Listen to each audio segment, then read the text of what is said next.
Here. Did you share it on your page? The link for this? Hold on, I'm getting ready to. I had to start it live first, which we're actually live now, but it'll allow viewers to pop up. But all right, here we go. Now I'll be able to share it. Because then I'll grab it and then I'll share it.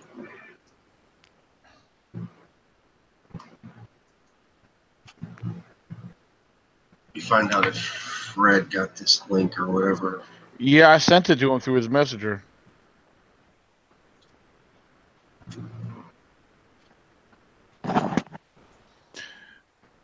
All right, as of right now, it should be.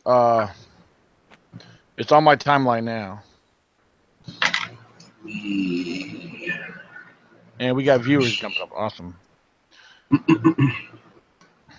Yeah, viewers, if you're just now jumping on, you can interact. We have a live chat on here. If you're on the live chat, if you're on your phone, the live chat will be directly below where you're viewing. If you're on a laptop, desktop, you can view directly to the top right-hand corner from where you're viewing.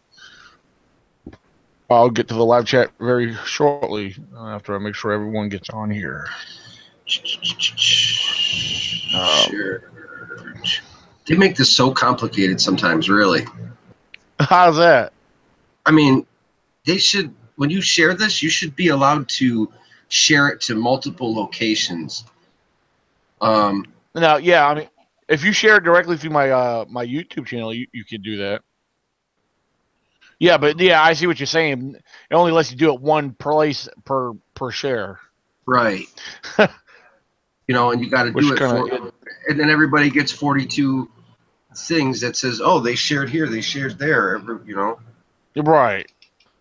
Yeah, that's why right now I only shared it on my timeline. I didn't share it. I mean, I can, like, see, I'm going through my phone to share it elsewhere. I don't know. Fred said, I know, you have to start another one. Let him know. What did you say? I got to start another one. Like the link after.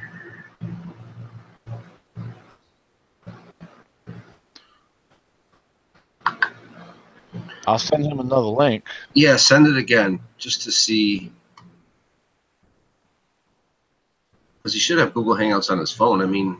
Yeah, he has. You know what? If he can't get on, because if he's never been on this way, then he may have to install the plugin. Oh, Zach said I got to send. Okay. Let me I don't want to call him because he's on his phone. I was going to say I would call him to see what his situation was.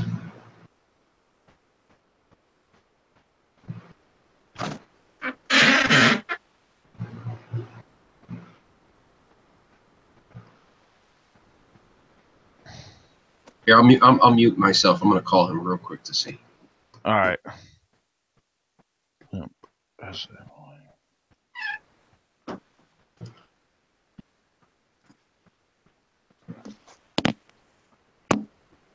Yo. Can you get it? Huh? All right. I'll let you go. He's going to send you a link again if you need it. Sorry, buddy.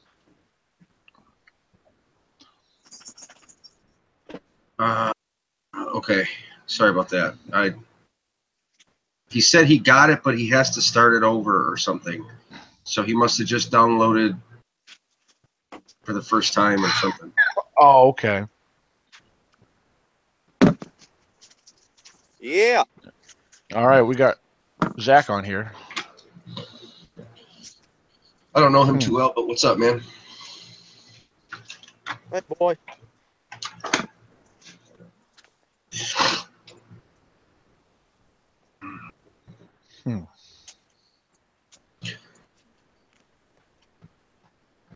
You been out at all, Baltimore?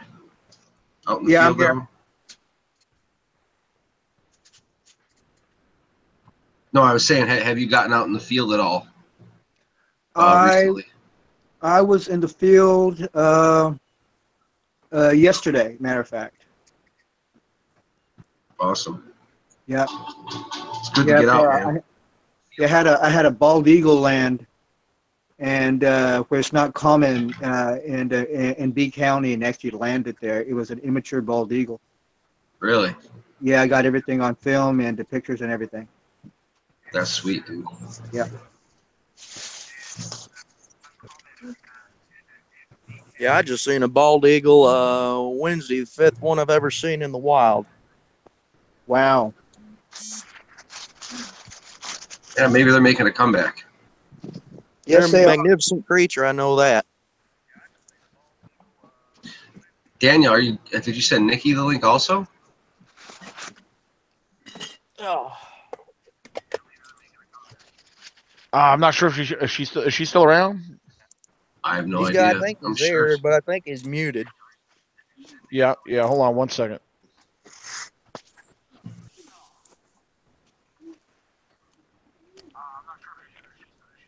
All right, hold on.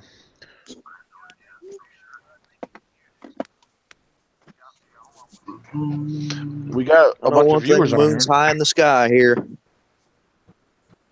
What's that? Moon is high in the sky here in southern Illinois. They got some big bucks down there in southern Illinois. You near Pike County?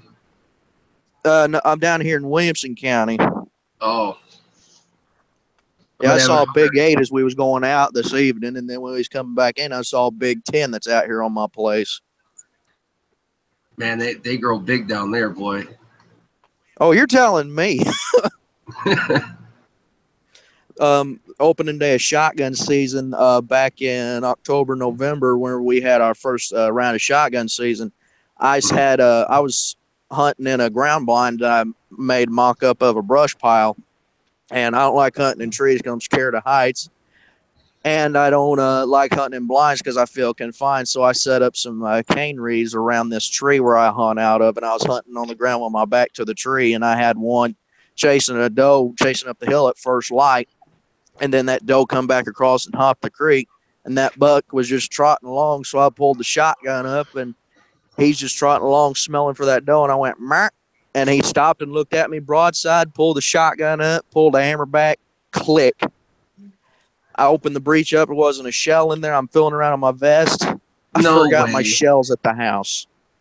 Dude, that's so crazy because I'm going to tell you a quick story.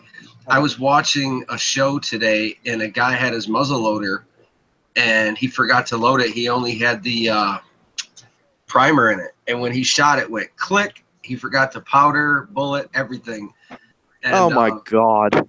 Well, that's crazy because my old man this year had a huge 10-point in front of him, and this is regular rifle season. He's got a 270, and he gets out the blind. He puts the gun up about 50 yards. Clear shot, plain as day, 10 in the morning. He shoots, the gun goes click, and he like freaked out. He was like, what the, So he like tried to eject the shell, and what happened is it hit the pin hit the shell, and it left it like a mark, an indent. But it wasn't enough, or the shell was bad, or whatever. But by the time he ejected that shell and tried to get another one in it, the buck was gone. He said it was a giant. Oh man! Yeah, he was upset. I told my grandpa that that same morning I come back in, and he says, "Well, did you get one?" I said, "Well, I had one at 15 yards, and I forgot my shells." He said, "You're a terrible hunter." What the? Man, I wouldn't want you at war with me if a war broke out. Oh, trust me, I'm a crack shot at 300 yards if that dude's lucky enough to make it that far. If you got Well, shells. Yeah, exactly. That's my point. I don't know. We could go hang out at my boss Gene Culpepper's place. He's got a gun shop that he used to run whenever he worked out at the mines, and he's got an arsenal. But he has shells for his guns, though, right? Oh, he's got magazines wall to walls, floor to ceiling in there. He's got one gun I never seen before that he bought at Knob Creek a couple years ago and put it together out of a kit. and it's an original 1910 Russian Maxim. Hmm. And Hey, that I'll be thing's right- fully automatic. Yeah, I'll be right back, guys. Yeah, hopefully Fred will get on here. I don't know what he's doing, but Or shoot him a text. That way you can explain. it's showing that he's seen the invite. He knows how to get on here. Just if he's never been on a podcast through his phone before, he's gonna have to go through the steps. Don't he have to go into the app to do it? I'm not sure. Well, I always go into the app to do it, and it always takes me in to sign in. So every time Daniel does a podcast, I have to have him invite me to do it and have him call me. Hold on, let me do one more thing real quick.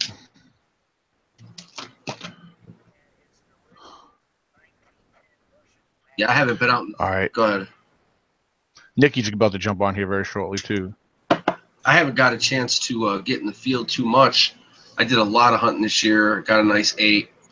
Got my kid out for the first year hunting, and we got a deer together, so that was awesome.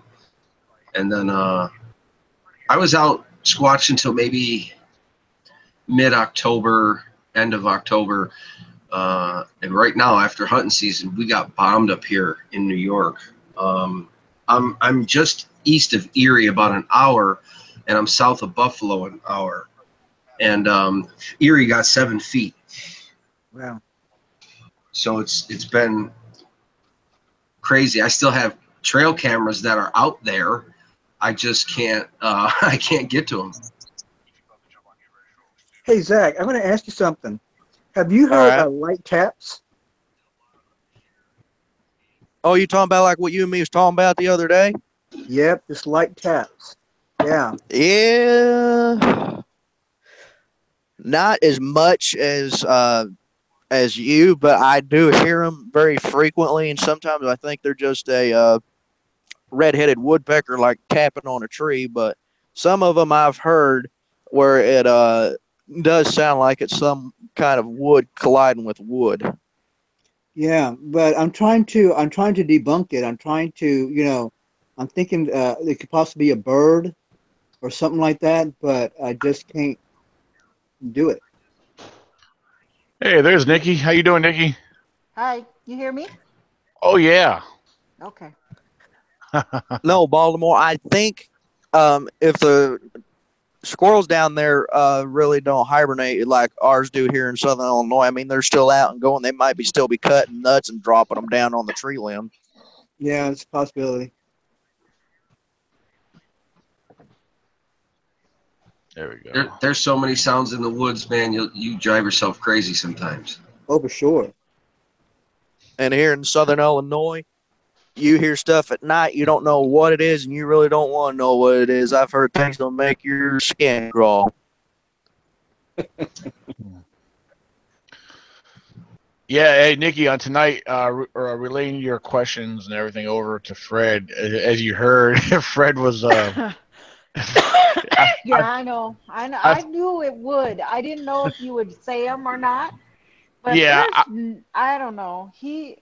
It's too much. I'm sorry.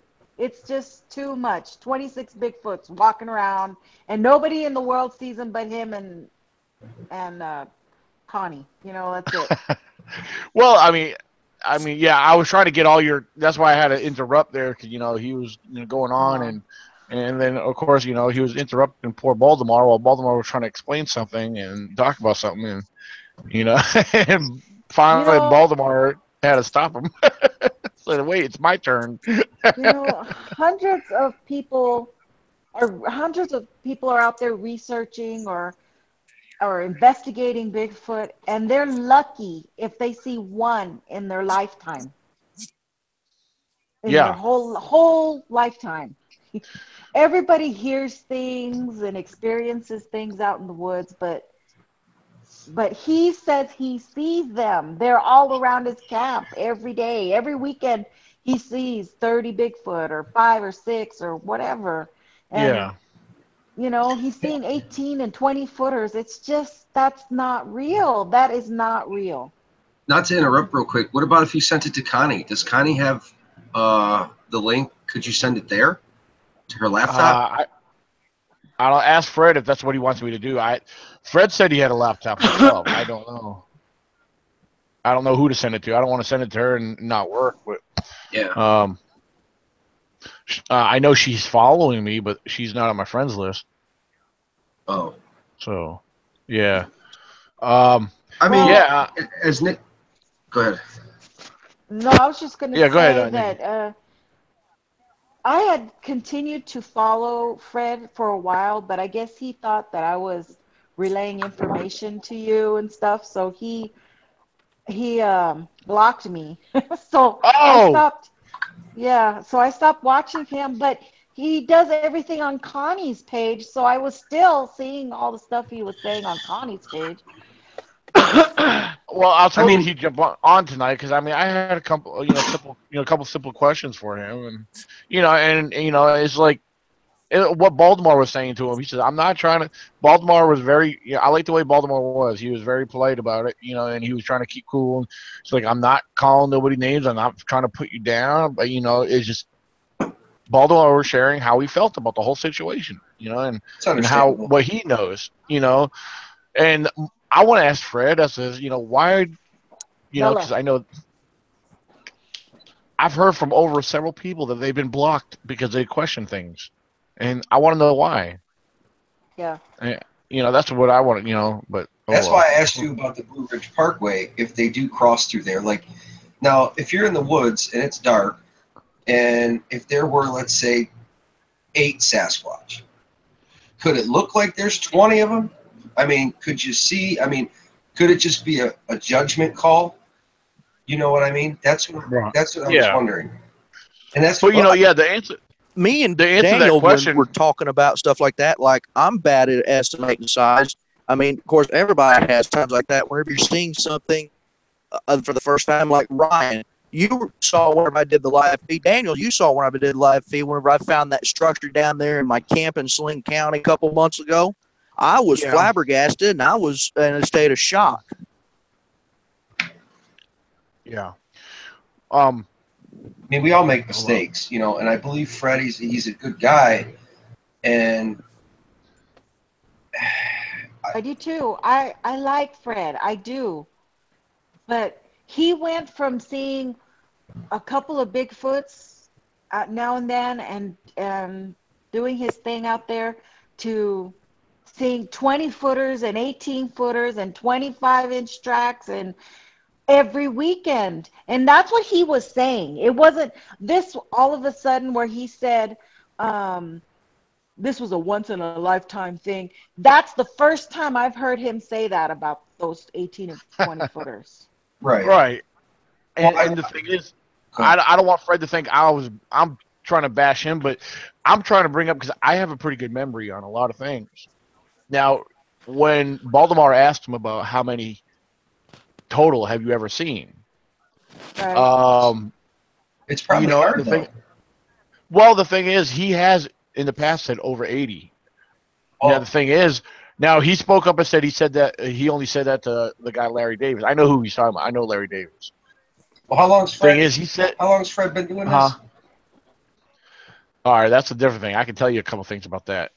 But 10 years, 30 years, 90 years. I mean, you all know that. well, Okay, he claims for 31. He claims for 31 years, but his own family has come forward and said, well, he only started getting involved with Bigfoot research back in 2008. So, but that's not 31 years. in His own family said he didn't get. in his defense, the only thing I would say is, But when you're a skeptic or don't have a sighting, you don't know the first thing about Bigfoot, right? The minute you have a sighting, or when you really delve into research, you get into their areas, and the likelihood of you seeing them multiplies. It triples because you're following what you're learning. Yeah, I agree. You see what I'm saying? So with you being in his area, you know that there's squatches there. I mean, it all boils down to opinion. I think the biggest thing is academia, because here's the thing: You could see 10 of them. He could see 26 of them. I could see 450 of them. And we could all record it and document it and have it written down and so on and so forth. But to bridge that gap, to take that information and get it to the correct people, academia isn't there for us. Right. So that is why it's an open book right now. Yeah. Well, yeah. And the other thing for me to go on and discuss more, I mean, I really want to say a lot more, because I was sitting back and listening, because it was a conversation between Baltimore and Fred pretty much throughout the show tonight on the radio, and the thing is, I was hoping Fred would come on here, because in all fairness, I wanted him to be able to defend what I wanted to ask him. Connie just said that he's updating the app. And then he's. Oh, okay. Because like I said, in all fairness, because I don't want nobody to get the wrong idea. But what I'm trying to get at, or any of us, this is after. The purpose behind this is the after show for discussion regarding what we talked about. There's some things that didn't get shared or asked or said, and that's what I wanted to use this after show for. Because give Fred an opportunity to speak up for himself, and because that's the thing. A lot of people, took me as bashing Fred in the past. It was just questioning things, pointing things out, and the thing is, there was no defense on it. It was just taken as bashing. So, but that's what I want Fred to understand, that where I'm a fair person. I like to believe that I am, anyway. I mean. So, and yeah, go ahead, Zach. There's one thing I want to throw out there, and I've reiterated this a couple times. And like whenever you and me was interviewing for my show the other night, and I said it on my live show. It's our word against the other person's, Right. Which, yeah, I agree with that. So, and as my granddad says, wish in one hand and crap in the other, see which one gets filled first. So you can't rule everything out. And well, the other thing is too, I want to know is, as much as I camp in his same area, I camp right there where he camps. I go out that way a lot. That's where I spend a lot of my time at. I don't always say, okay, I'm in my research area. I'm just saying I'm in one of the research areas. And there's several research areas. His research area is the same national forest that's in the area where I'm at, except it's there is a distance. Like I told Fred tonight, I've had experiences there. I found foot tracks there, and me and Michael Cook we've had interesting experience there together. But but the thing is, I'm not calling Fred a liar. There's some things. When I first started hanging out with him and I got to learn his area, that's one thing he did teach me, was the location of his area. In a lot of what he was talking about, I had to do my own investigation to see if there was any truth behind some of it. Now, and on Fred's defense, there was some truth behind something. I found that there is something there. I've talked to people that don't know Fred that had sightings there. I have found foot tracks there. And I've had some things happen to me there. Like I mentioned earlier, in the back of one of the areas there, I had a big, I know it was a heavy rock. I heard it land and splash in the creek crossing. And, then after going through the, walking out to the creek to see what it was, I had a whoop 20, 30 feet back in the bushes. It was real thick from where that came from. And that was just after I got done filming something dark moving up on the hill. I got a little bit of feedback. Yeah, I don't know what that is. It's me. I'm sitting there watching the live feed on my tablet while I'm sitting there on the phone. All you got to do is mute. I've got the volume turned down. All you got to do is mute it. All right, give me a second. Fred's asking for the chat, the link again. So he might be getting ready to. Right, I might not stay on if he comes on. Well, just sit back and listen and see what we discussed. It might no problem before dealing know. with Fred. Yeah, Nikki. I know. You need to. This is the new Nikki, the Nikki that doesn't Oh, go this is with the S anymore. Wait, if you want to know what I'm drinking, Squatch Yeah, Ale but when right do you here. ever think I've ever BS'd before? Oh All man. right, let's see what happens. He's got the new link. Let's see. I sent Connie the link also, so. Oh Lord, she Okay. hates me. And Nikki had a party and didn't even overnight me any empanadillas. I said, what? Hey, Nikki, don't be scared. Don't be scared. Don't I be won't be scared. scared. So the new Nikki, explain the new Nikki to me. I haven't talked to you in about 8 months. I know I haven't really talked to you that much, Nikki. I mean, I see you post every once in a blue moon, but Yeah, I did I a just am while. laying low from things, and I when it think comes everybody to has. Christmas time, I just focus on the family and the house and cooking Yeah. and Dan, you stuff. noticed she You didn't know. send us anything for Christmas, so she don't consider us family. Oh my God! Oh. And I made the best tamales this year. Oh my God, they're good. Oh. Man. Oh my goodness. See, Yep. Well, that's not y'all fair. have to come to El Paso. The door is open. El I got Paso. my Baltimore. grandparents were just down there a little while ago. So wait a minute. Are you north of Baltimore or are you south of Baltimore? No, I'm west of Baltimore. Oh. Oh And, crap. I'm I was east gonna of say. Baltimore. Yeah, I think we're both northeast Baltimore. But the thing is, I was gonna suggest if Baltimore's if you had to go if you were on the way up when he comes up to Virginia here this coming year, you could have stopped Oh, by and picked up a care package to bring up. oh. Hey, did you Dude, friend he's like, Connie? he, Yeah, because she said to send her the link. Oh, okay, hold on. oh God. Hey, this will be an Um, interesting show. Love All it. right, hold on. Fred's what was saying I gonna something totally say? different. Fred just messaged me. I sent him the link for tonight's show. Hmm. You may have to just invite them like you did me, like always. Yeah. He said it sends them back to the 2016, the last podcast he did.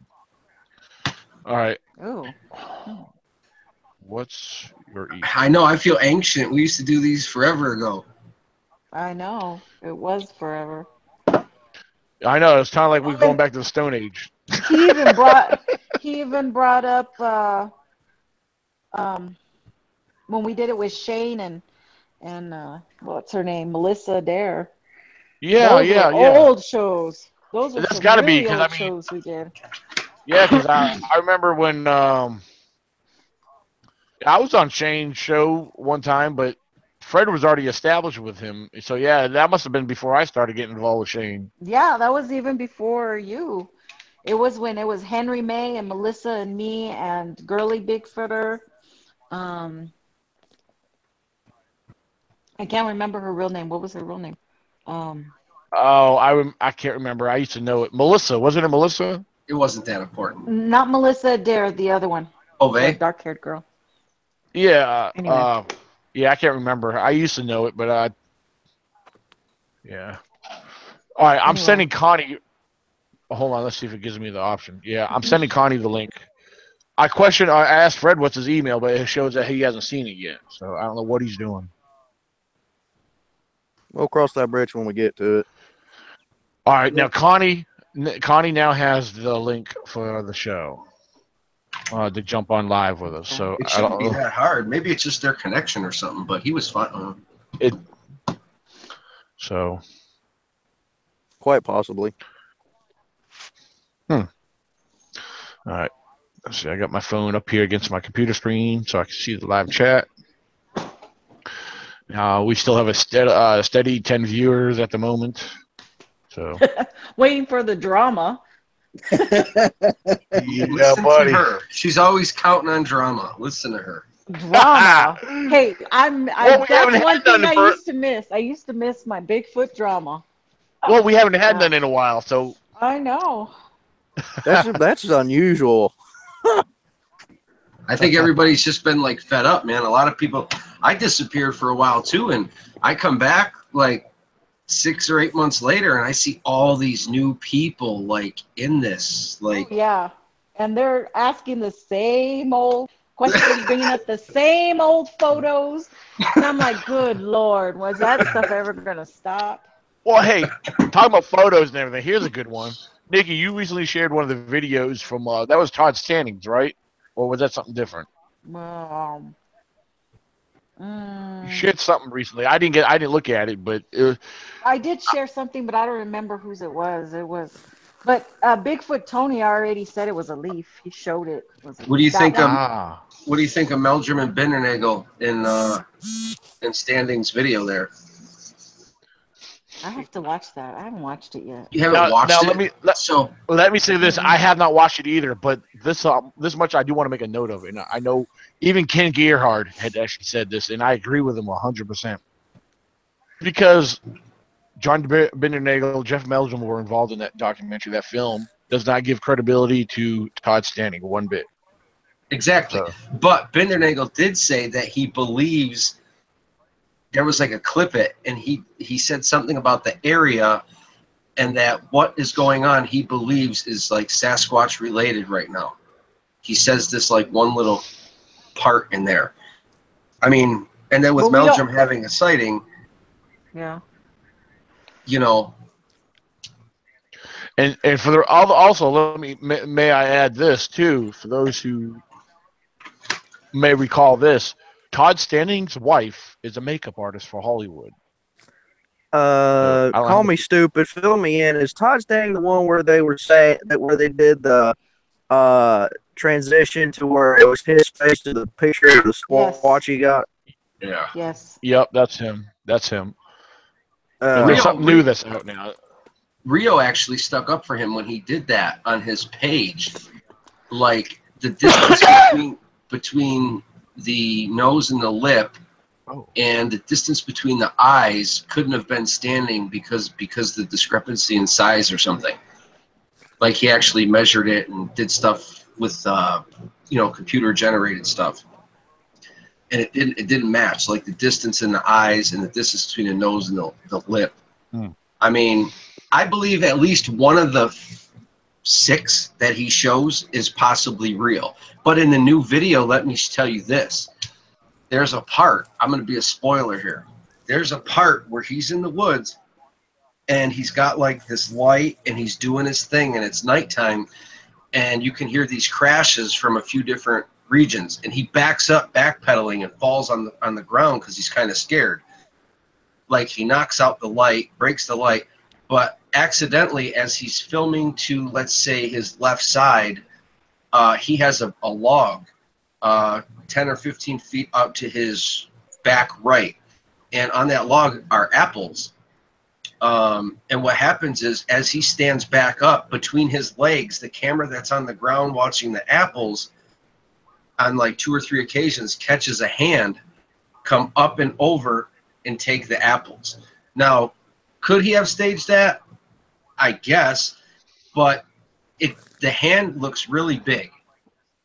And I don't think if he did hoax that Meldrum and Bindernagel would even take part in it. So it's a really interesting part. I remember seeing that, but I don't remember seeing that footage. So now I'll have to go back and Yeah, watch it again. you see the hand come right up over the log, this black hand, and it grabs the apple, and then it grabs another apple. It's crazy. Like, you Well, could tell it's a bigger hand. back when the whole deal happened with Todd Standing, and I went and I researched who he was and what's going on, and Right, he has 2 production companies, for sure. and who was it, Steve Coles or one of them discovered that he had put an ad in the paper for actors Mm-hmm. right at that specific time before his Muppet show went on. And then there's the whole thing about the makeup artist in the family, and it's But here's the just thing. so many things. Here's the point I want to make. Everybody talks about a makeup artist. I'm not sticking up for Standing. I wasn't there. I don't know. But here's the dilemma. So to go into costume it would take you hours to look like that. Right. At least 5 to 6 hours. I mean, that's a lot going on there. So let's look at it from a standpoint like this. Either A, he got ready at home, Ella. drove all the way out there, got to that location, climbed up the hill in costume, everything, and had it shot that way. That don't really seem feasible. Then you have your second No, he would have been option. seen by several people. Right. Then you have your second option.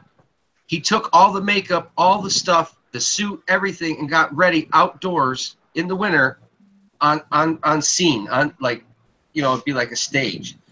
Then went to up the hill and did that. So when people say makeup, they're not really thinking about what has to transpire for that to happen.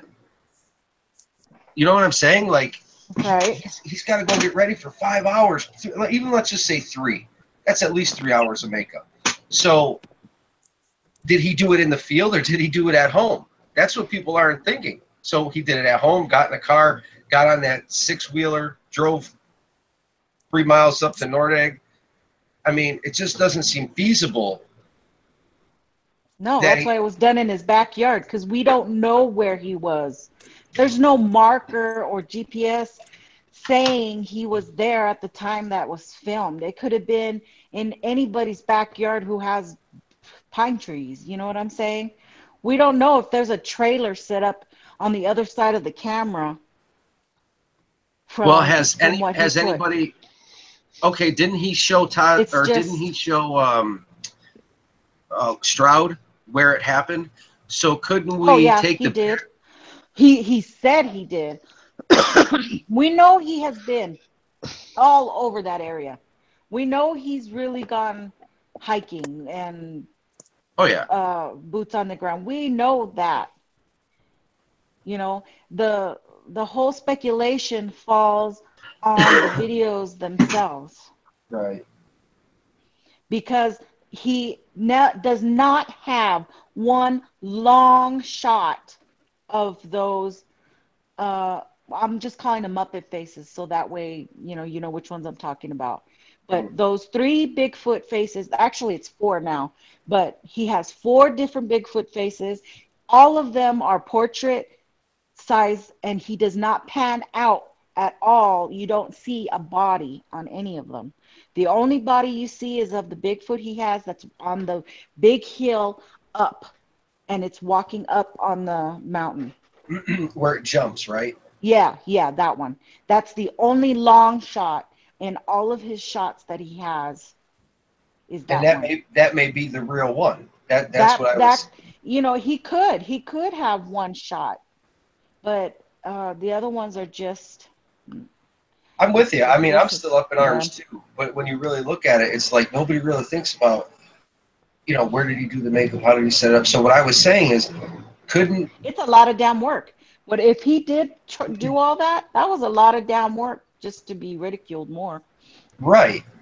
And if you look at it, so if he's got a photo or a video where he was with Les Stroud and says, this is where it happened, couldn't you take that background and line it up with the background of the photo to actually see if it's the same spot?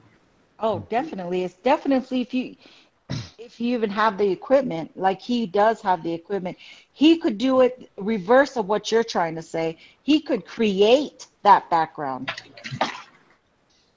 On the live chat. Oh, go ahead. I'm sorry.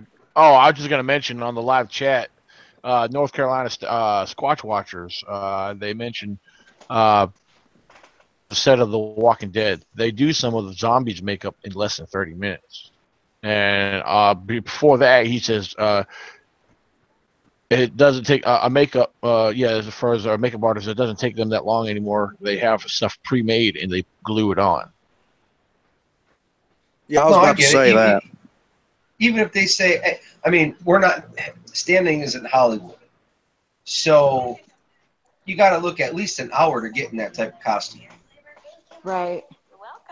I mean, that would be standard. To do all the makeup, do all the hair, get it done, zip it up, put it on, get everything rolling, and then he's sweating his ass off. So I can't see 30 minutes getting that.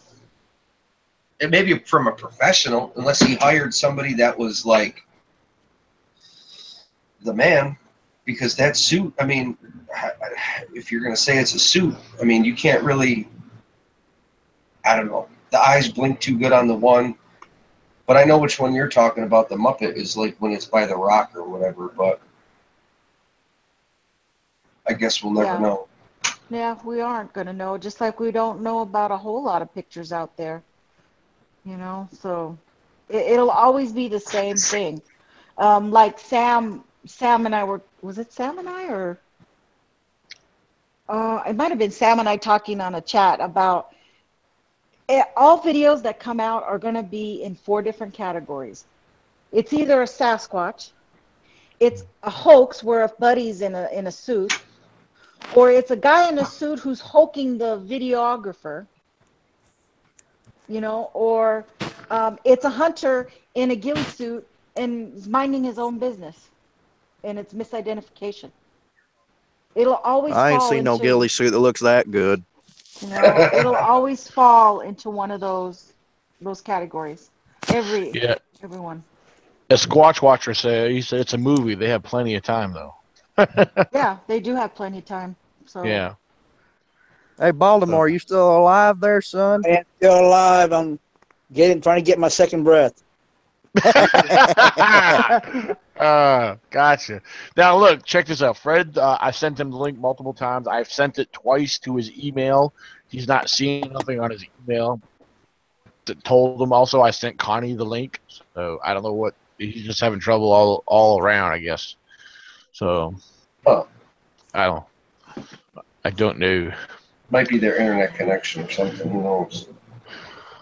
I don't know. It could be, but I don't know. I don't know when's the last time they've done a Facebook Live. But So just put them live on your phone. Sarah Davis said he's scared. He doesn't want.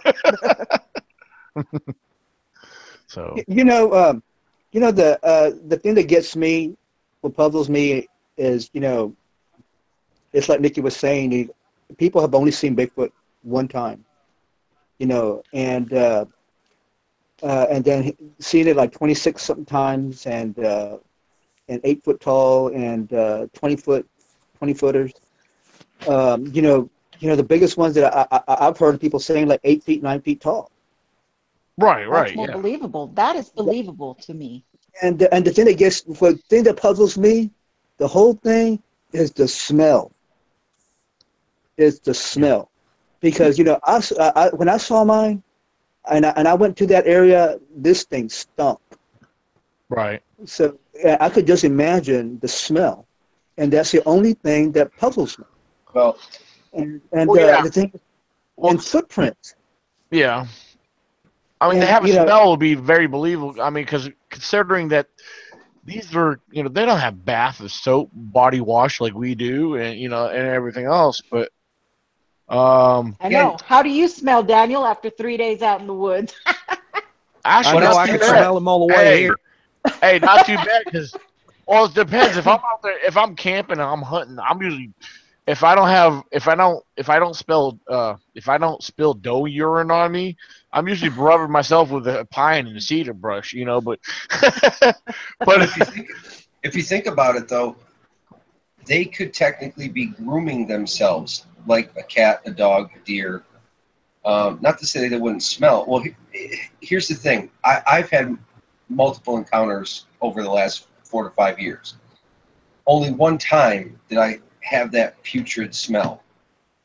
So the ones that I had captured on like video before, there was like 3 of them in that area, and I had no smell that day. So I don't know if it could have been the way the wind was blowing or whatnot. But there's also accounts that I've heard where people aren't getting that smell all the time. See, I agree with you there, Ryan, because out of all the ones that I've seen, only about 2 or 3 of them I've actually had smell along with the sighting, or before or after I'd seen them. See, and then when Fred talks about seeing so many, it's not that I can't believe it, because I'm not in that area and I don't know. But people that are well respected, like Darren Lee from E.C.B.R.O, he's claimed to have 37 Bigfoot encounters. One, including where he was picked up on his four-wheeler by one. The back of his four-wheeler was picked up while he was on it. So, I mean, maybe it goes against the grain. I don't know. But I do know that I've never seen the largest one we've seen was 9'8", and that was a measurement based on where it hit its head.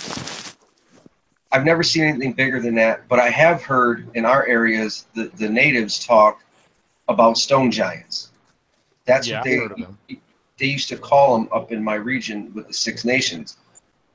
There are reports of them being 15 feet tall, but I've never seen anything like that. You know what I'm saying? So, yeah, it's all opinion. Now, I've actually investigated, and I've met up with several eyewitnesses just here in Virginia alone, and not, you know, I'm not counting my own encounter. The tallest subject I've had in my encounter, we estimated after doing a height comparison, was about 8 foot tall.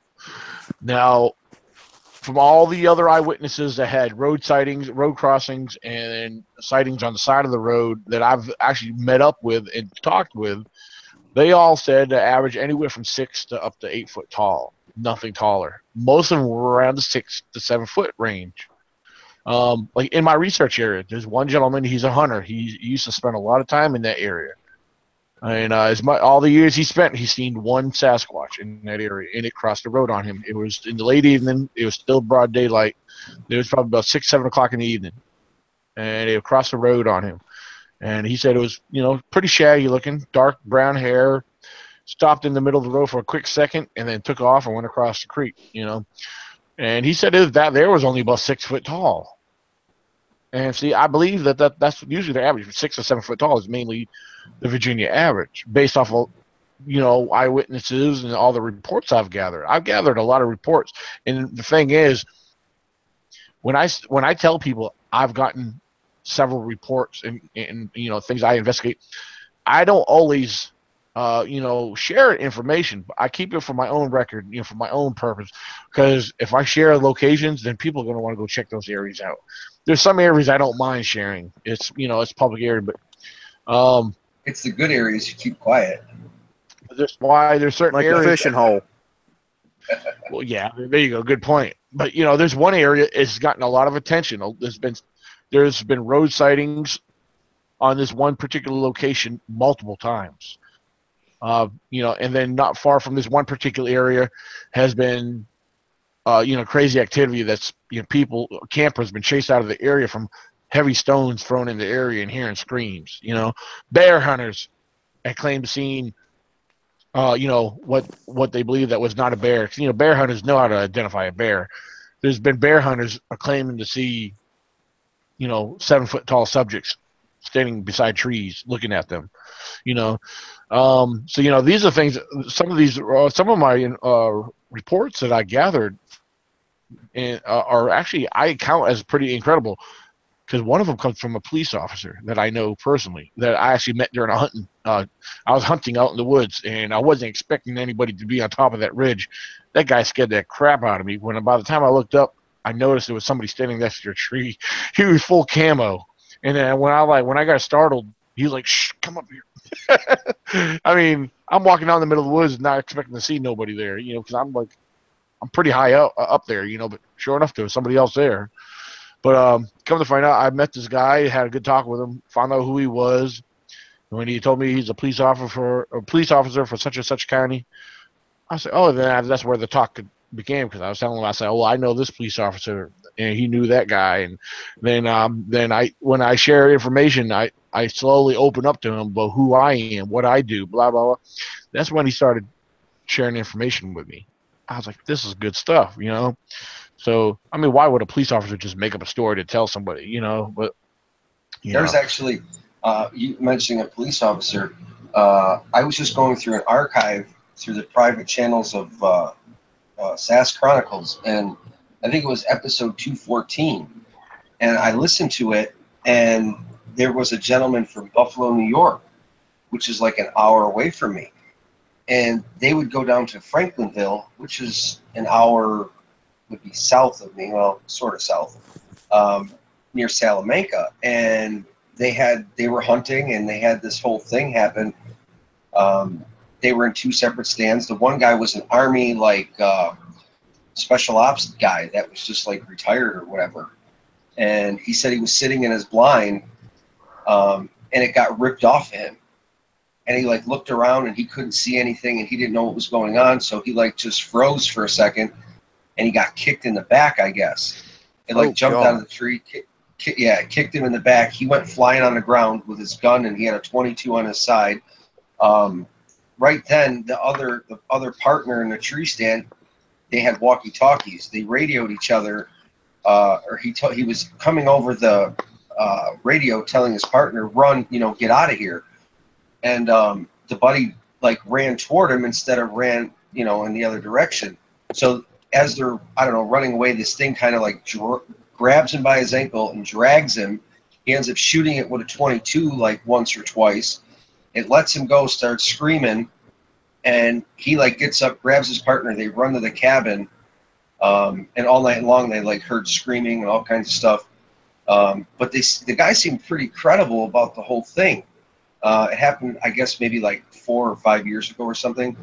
But it was interesting to find out that the guy was like a cop, like a total, Army type guy, Ranger, all that. So I actually got a hold of Wes, and I was like, hey, if you can give me this guy's contact, I'd like to really look into that, because that interests me, when it's in your neck of the woods like that.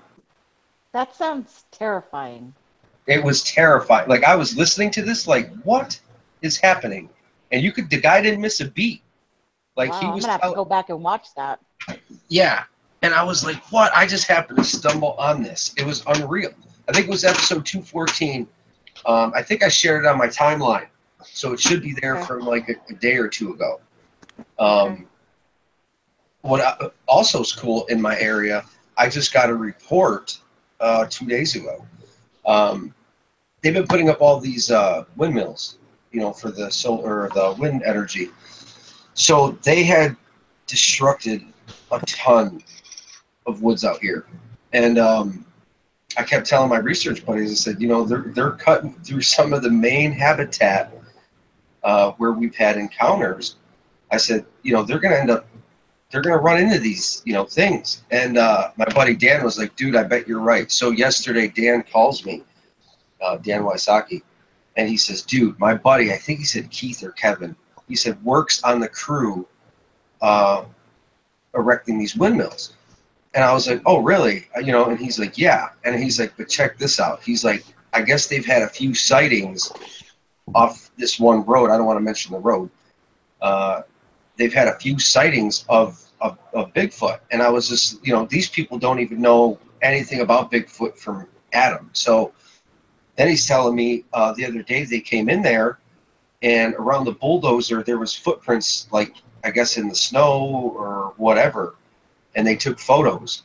So I said, dude, you need to get me in touch with this guy so I can get him, I want to get those photos. I'd like to really get an interview with this guy. I'd like to find out, because that leads to more. Maybe he can get another guy that, whatever. But the amount of destruction they're doing, I knew they would run across them. So hopefully it pans out. You're talking about construction and heavy machinery.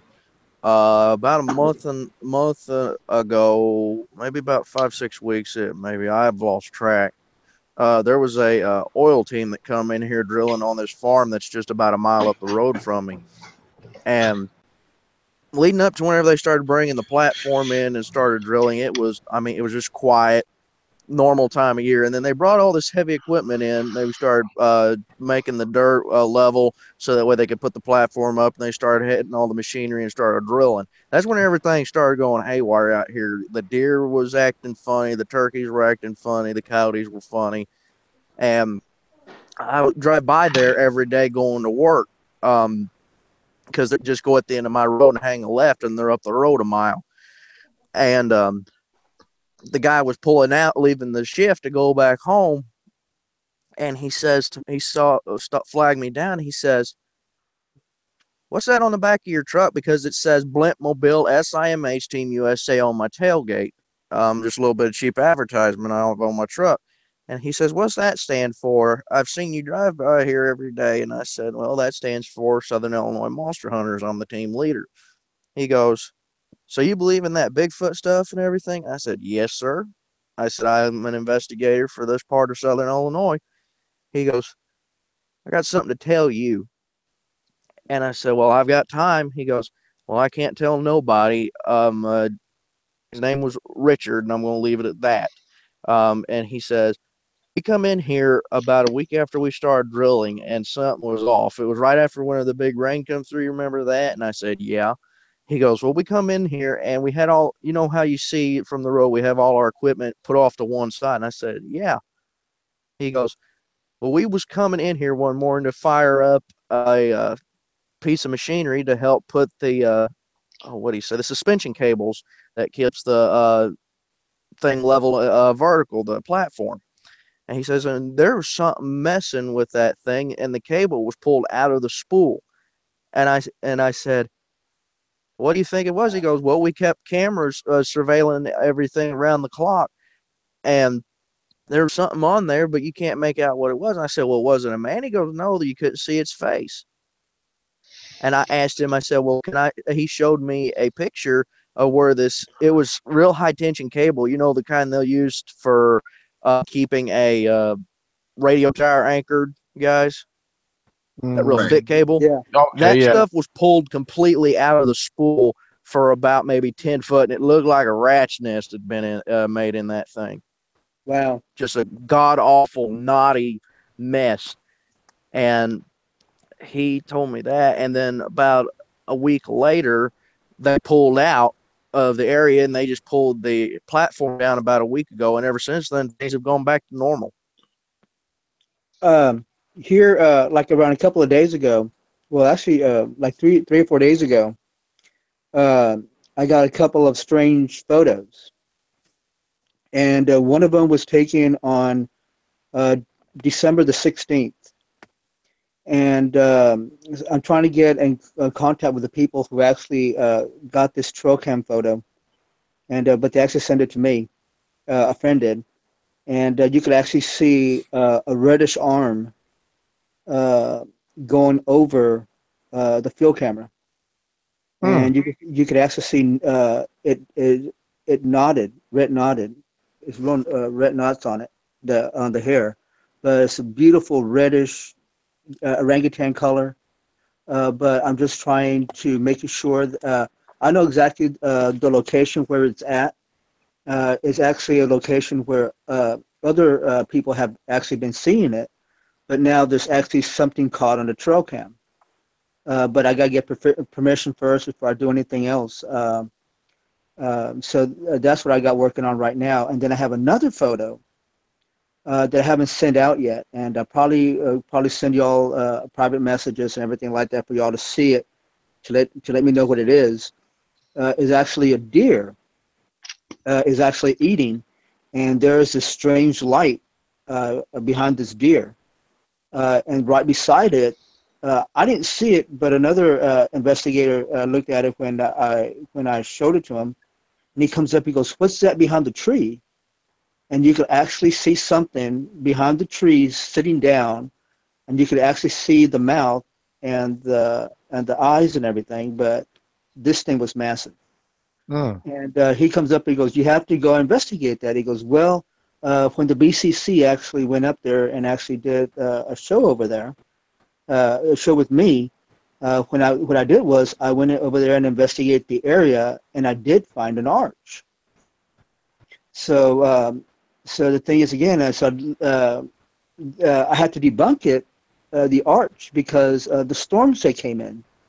So and then so I just left it like that. So I'm still looking at this photo real closely, but it really got me stunned because there's actually 3 photos riding back of each other that actually show strange lights and actually show something on the film.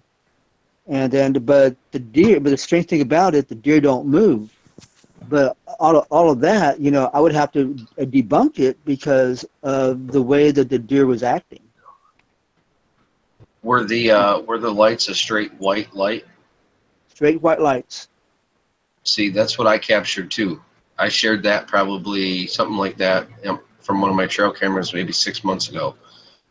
And there also was a deer in the video. Right. But the deer kind of runs off. But these lights that were captured look like they come from above, like up in the air. Right. And they're kind of like going down on the ground across the trees. And, at first you think, well, maybe it's a spider on the lens or something. But at one point, you could see the trees illuminate. And Right. and when you see that, I looked up to see, like, if you're looking toward the top of the video, trying to see if there's like a spider leg or anything. There's nothing like there, but you can see these lights illuminate these trees. And it's really unnerving, you know what I mean? Because there's so much we don't know. I mean, are we delving into this paranormal thing, even though I don't want to anymore? You know what I mean? I've had a lot of things happen that I just don't want to go down that road anymore. So I'm trying to just, when I encounter that, I'm almost writing it off a little bit. Just because some of the things that happened to me because of it. And that's one of the reasons I backed away for so long. You know what I'm saying? I know exactly what you're saying. Yeah. I know how touchy you are about the paranormal. Whenever you contacted me saying that the way that structure looked, it didn't look Bigfoot, looked witchcraft look. And I wouldn't have been surprised if it wasn't at all, because there's known witch covens around here. Hey, Ryan, I had a quick question for you. You coming down to Virginia this coming year? You're coming to pick me up? What? I said, come on, you got money. I said, you're coming to pick me up. Why has it got to be about money? You got money. You can afford to travel down here. Oh, man. Listen to this guy. I'll think about it. I'll see what the situation entails. Okay. Come on down to the conference. My birthday's on the 29th. So I'll have to see what's up. But the only probably, what do you got, the 30th and the 1st? Yeah, June 30th and then July 1st, and which is also followed by a whole week long of camping. So why didn't you do it down like the 29th? I'll buy you a drink. That'd be nice, but I quit drinking. Ah. Yeah, it's been 7 years. Okay. Yeah. I'm thinking about coming down. Is Fred coming? I don't know. I mean, yeah, Fred agreed to be there. I think him and Connie are going to be there. I offered them a free invite. So. Awesome. So you offered me a free invite. Thanks. Yeah, actually, I will. How about that? Good one. No, I might. I probably will. The only thing, some of our biggest activity happens around July 1st up here.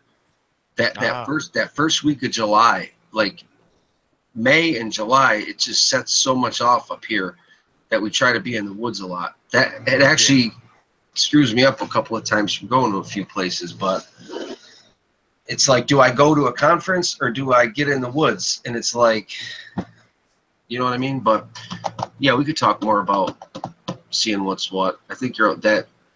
See, only about 6-7 hours away. Ryan, when for me is when I went to Duncan, New York, with my fiance over there, I went to a lot of different creek beds and everything, and it's good to see different terrain, and it's good to see different types of I'm pretty sure that y'all have the same trees, right, and the same terrain, right? Well, I live in Dunkirk, but my Right. research area is like 30 minutes south. Okay. A lot of the terrain, we got a lot of maple up here.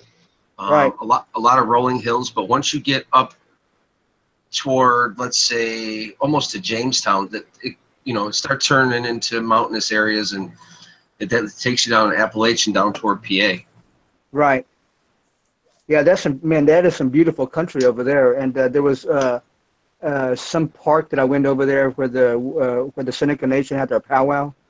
You know, I actually looked on the sides there and actually saw the water coming up on the mountains and everything from the hills, whatever you have there. It was just totally amazing. Oh, so And you were at the Seneca Reservation? right, Yeah. yeah, yeah, Probably off of 438. right. Some park that's down over the huge park. Um, that I was actually at, and then I was checking their terrain out. It was totally amazing. Excellent place to hide. The creek beds are so deep. I mean, you had so many rivers, river walks and everything, salamanders. I mean, you had a lot of food supplies down there.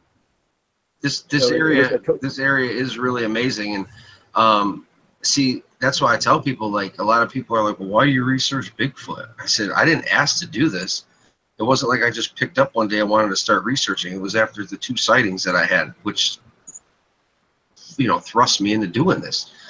And our area here in Western New York is kind of like a haven, I call it. It's just been overlooked. You know, there's been sightings so long, and it just nobody's ever researched it. You know, and then what kind of helped me out was they had the expo in Mayville where Steve Culls and everybody else came out, and we did the video with Bob Gimlin and them, and Peter Weimer put it all together. It you know, that kind of like helped me when I first started to say, hey, you know, I'm not crazy. All these other people are witnessing this thing out here. Then I spoke with, we had a guy on a show one time. What was his name? Kenneth Jahalski. He's anthropologist. And he got a hold of me and he was like, hey, I know where you're located, and 15 years ago I had a sighting, and it was on some of the same trails that you're talking about in this area. And I was like blown away because, you know, it starts to validate things. It takes you back to, you know, wow, how long have these things really been here? You know, have they just, is it their safe zone for the last 100 years? You just don't know. They have patterns to them, and if you can figure out the pattern, it's a puzzle. And once you start to put it together, you know, you will have more and more sightings. Like you've seen one, you know, if you could start to figure out more in depth when they move, how they move, where they're moving. It took me a few years in this 4,000 acre area, just in this, you know, there's like 12,000, but when I started finding where they would go to, I still don't know why they move. It's almost methodical. Like, I don't know if it was for food sources or what, but they'd stay in one area for maybe like 3 weeks, and then they'd move. And it was like, okay, where'd they go? Well, I thought that they just migrated off. Well, after paying attention, they would only move maybe like a half a mile or a quarter mile to another ridge or to another area. And I was like, whoa, you know, they're just moving around. And then they'd move another half mile, but they made this big circle. They would make this big circle coming back to the original area. And it's like, this is crazy. But it would take, you know, from February to October for them to do all this. Okay. Following the food sources, sounds like. See, I'll tell you what, the both of y'all nailed it. Because I've actually had some strange kills. And I know that I've said it to y'all many a times on this show. And I saw a dead buck, pretty close to towards a real small little pond. And sure enough, the sucker was dead, eaten, and everything like that. And then 3 weeks later, it was like clockwork. Like 3 weeks later, there was another dead deer on the same spot. So what it actually was doing was actually, I call it a lair. It was actually eating in that same spot. Yes. And then so came back 3 weeks later, and I said, well, I guess a pattern stopped. And sure enough, I went way into the areas where there was high grass, and found another buck in the high grass. So. And then a few weeks later, I talked to another hunter, and he comes up and he was actually hunting in the same area where these deer was killed at. And I said, "Hey, he goes, did y'all kill a buck down here?" I go, "No, why?" He goes, well, because we actually found this buck that somehow it was buried under a couple of big old branches of a brush, and it's very odd. I said that, and he told me the location where it was at and everything, and it was the same location where I saw these, and when I found these carcasses of deer. It's crazy you say that because this hunting season was rough for many You're people. telling me. I seen Kentucky, Illinois, New York, Ohio, PA on the forums. People were complaining so much, like, where are the deer? Where did the deer go? I'm not hearing any shooting. I'm not. What is going on? Like, I mean, I got mine during archery, so I got lucky. But it was like they were ghost after that. But it wasn't just that. It's like the DEC or the DNR is telling us X amount of deer are here, blah, blah, blah, blah, blah. But it seems like it's nowhere near that.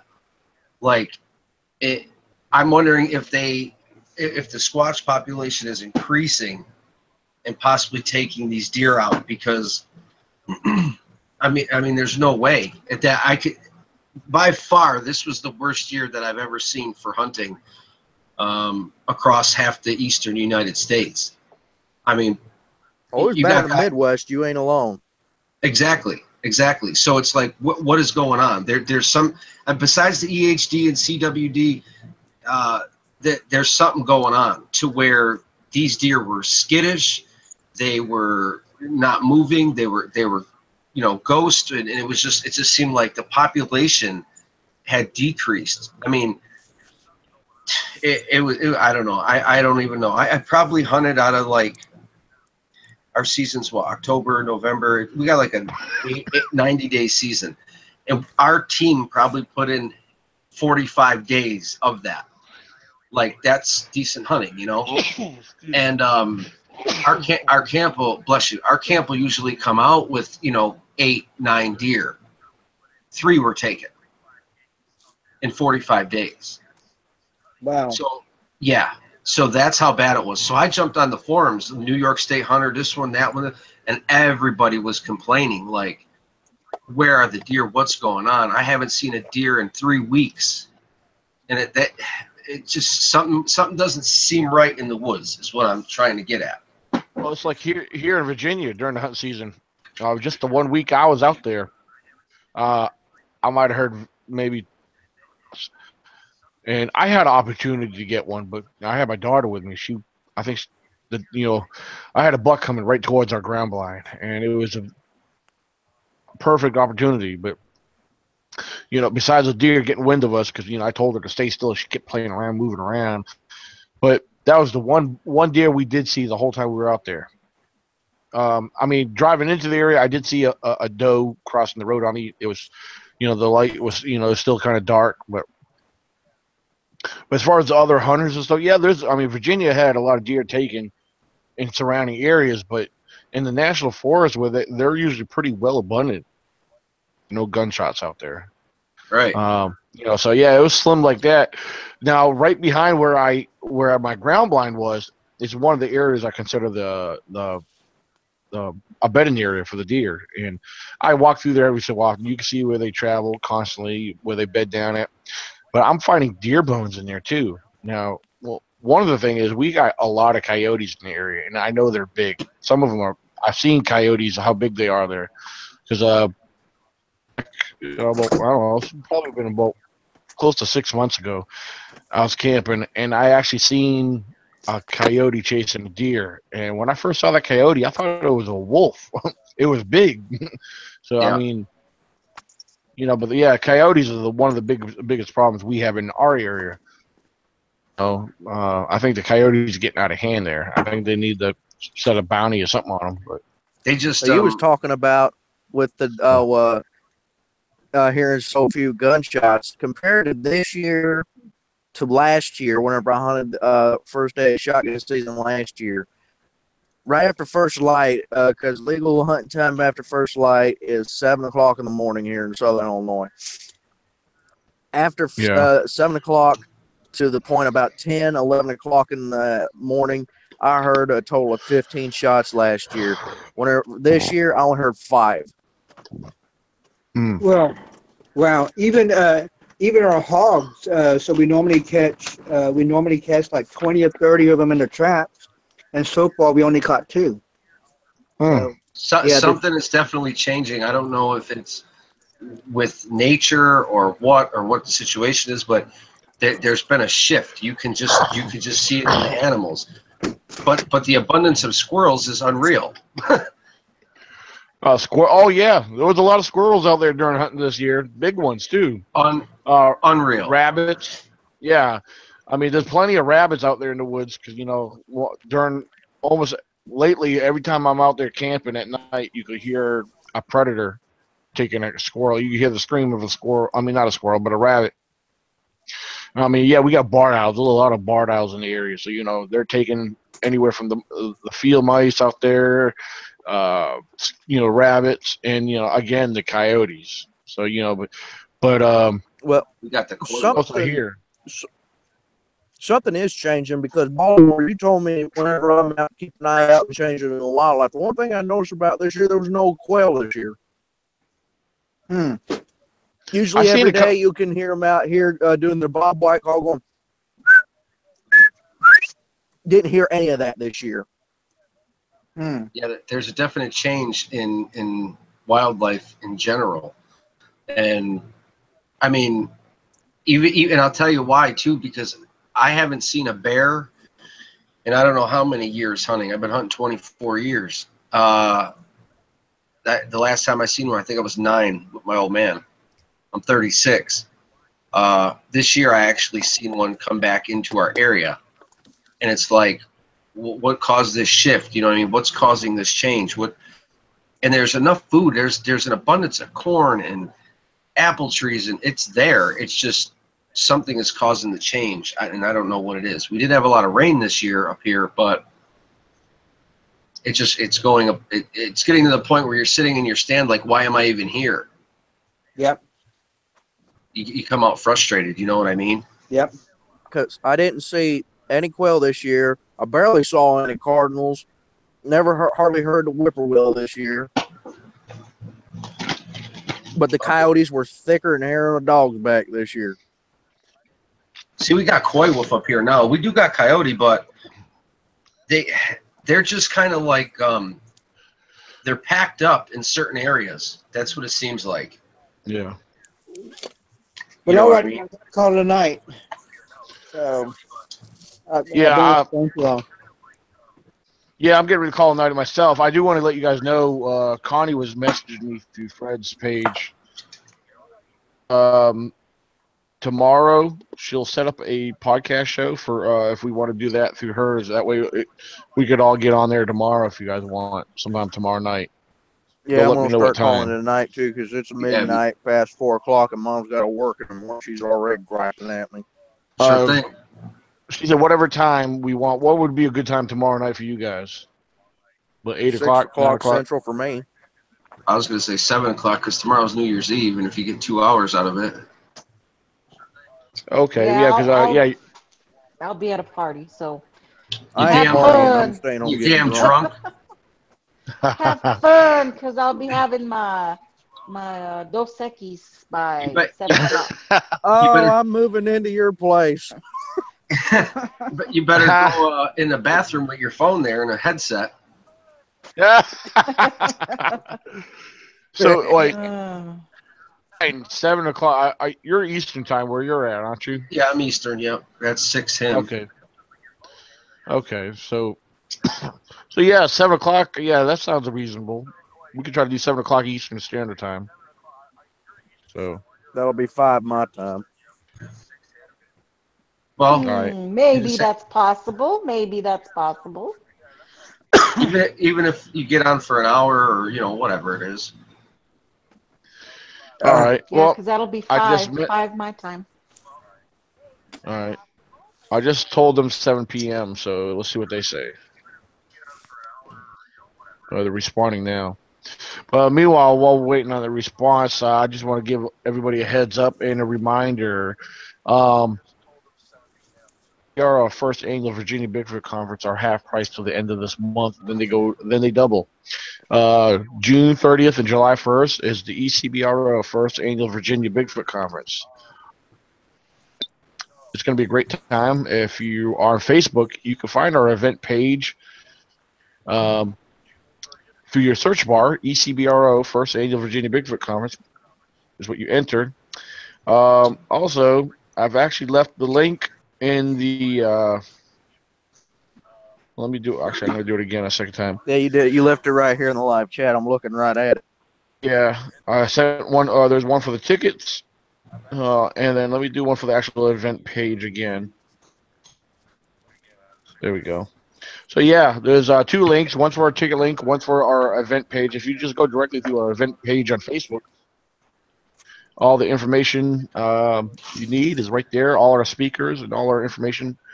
So take advantage of the half-price tickets before the end of this month. And if you have any questions, you can email me at ecbro98@gmail.com or directly on Facebook.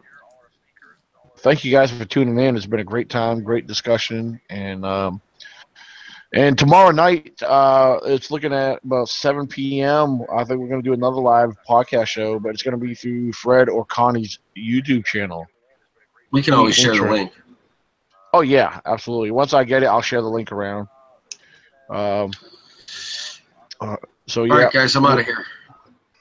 So yeah, thanks again, guys. It's been great, Bye. and you guys have a good night. I'm going to get me some sleep. So Check y'all later. Keep it squatchy, everybody.